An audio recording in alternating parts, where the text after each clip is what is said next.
Kadri unavyozidi kutumia nguvu kutaka kukubalika na watu wengine, ndivyo unavyozidi kuchochea kwenye nafsi yako kutokujikubali. Manake unachochea ile spidi ya kutokujiamini kuwa kubwa zaidi, na hali ya kutokujiamini na kujidhamini inaendelea kuwa zaidi, kwa sababu utakuwa una focus kuwafurahisha watu wengine, kuwaridhisha watu wengine, unajisahau wewe mwenyewe.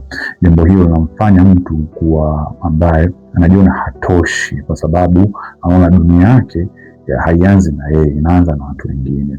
Ni jambo zuri kuwa na watu wengine wafurahi kupitia wewe, ila anza kujifurahikia wewe mwenyewe ili watu wengine wafurahi kupitia wewe. Huwezi ukajaza ndoo ya maji ya mtu mwingine kama wewe ndoo yako haijajaa, maana yake hauwezi kupata chochote.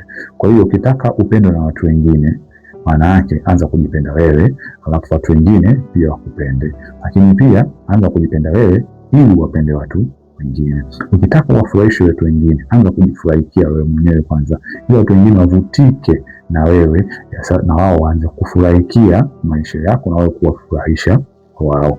Lakini kuwaridhisha watu ni jambo ambalo ni very subjective. Kwanza watu wanatofautiana kwenye kuridhika, lakini mtu ambaye aliamua kutokuridhika, mtu ambaye hana shukrani, hata siku moja huwezi kumridhisha. Kwa hiyo fanya vitu vyako kwa kiasi na wala usibabaike na maneno ya watu.